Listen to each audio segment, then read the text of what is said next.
Et Lewis Hamilton n'est pas satisfait de George Russell.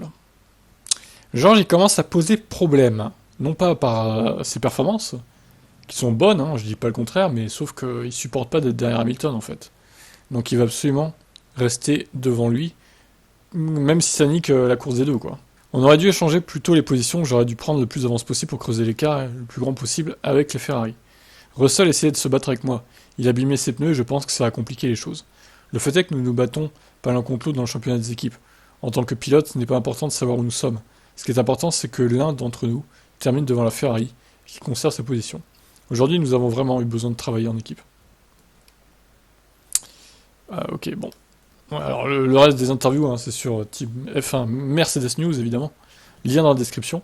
Bon, alors, le cas Russell, certains disent que les fans de Max, les haters d'Hamilton disent oui, mais heureusement qu'on a dit à Russell de laisser passer Hamilton, sinon il serait resté derrière. Oui, évidemment. Sauf que ce que vous comprenez pas, les gars, c'est que Russell était plus lent, de toute façon. Donc il ralentissait Hamilton.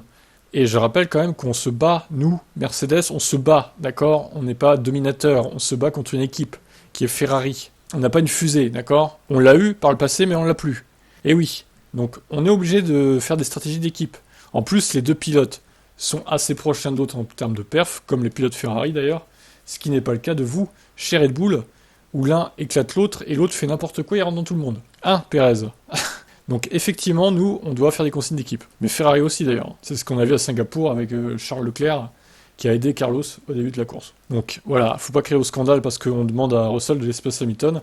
Ça aurait été l'inverse, si celui-ci avait été plus rapide qu'Hamilton. Il n'y a pas de P1 et de P2 chez Mercedes, tout le monde est traité à égalité. Voilà, bon, après, on verra ce que ça donne, cette cohabitation entre les deux, mais j'ai l'impression que plus les courses passent, moins c'est serein, on va dire.